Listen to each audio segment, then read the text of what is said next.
head of international relations and regional cooperation at the Office of the National Security Council. Good to have you on the program with us again. As I just said there, the Taliban supreme leader says he strenuously favors a political settlement to the conflict in Afghanistan.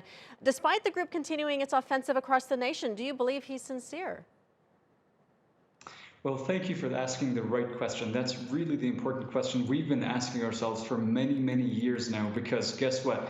The previous Taliban Supreme Leader, Mullah Muhammad Omar, has also been issuing Eid statements strenuously favoring a peace settlement. But guess what? For many, many years, the previous Taliban leader had been dead, but statements were being issued in his name. The current Taliban leader, nobody has seen him in a very long time. We're still seeing statements issued in his name. So we can only hope that this one is actually from the Taliban Supreme Leader and not from their public relations and propaganda shop. But you're absolutely right that what the Taliban are pursuing in the battlefield is a strategy of takeover by terrorism.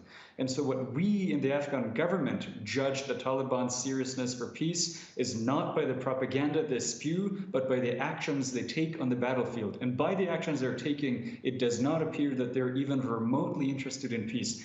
However, the high-level delegation led by Dr. Abdullah, the head of the High Council for National Reconciliation in Qatar, has an opportunity to test the Taliban's seriousness about being strenuously in favor of peace. Yeah, and I do want to ask you about that, as this is the second day of this round of talks in Doha. How confident are you that these talks will be successful in reaching an agreement that the Taliban will adhere to? Look, I'm not going to comment about the talks that are ongoing at this moment in Doha.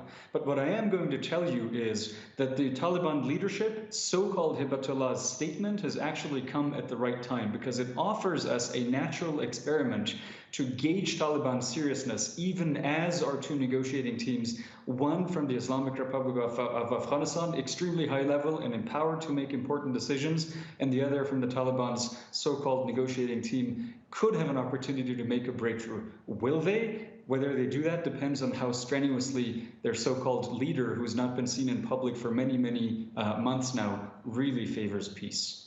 As far as the situation in Afghanistan goes, we have seen the Taliban make a number of gains very recently. How are Afghan forces able to fight back? Are they having any measure of success at all? Look, the Taliban have received an infusion of approximately 10,000 foreign fighters from across our southern frontier from Pakistan. And that kind of number of fighters makes a qualitative but also a quantitative difference on the battlefield. However, unfortunately, many of these people in their engagements with the ANDSF, they made significant progress. Obviously, they had the momentum, but I think in recent weeks, you will see that the momentum of the Taliban, as a result of the infusion of these 10,000 fighters from outside of our country, has been blunted, and we are in the process of slowing and reversing that momentum. You saw that yesterday we took back 3 provinces, all of them in Parwan and in Bamiyan. Today we're taking more provinces back from the Taliban, and so what they've done is they've actually stretched themselves into areas where they were neither welcome nor capable of holding ground, and so their momentum is in the process of being blunted and reversed. All right, we'll leave it there. Ahmad Shuja Jamal joining us from Kabul. Thank you.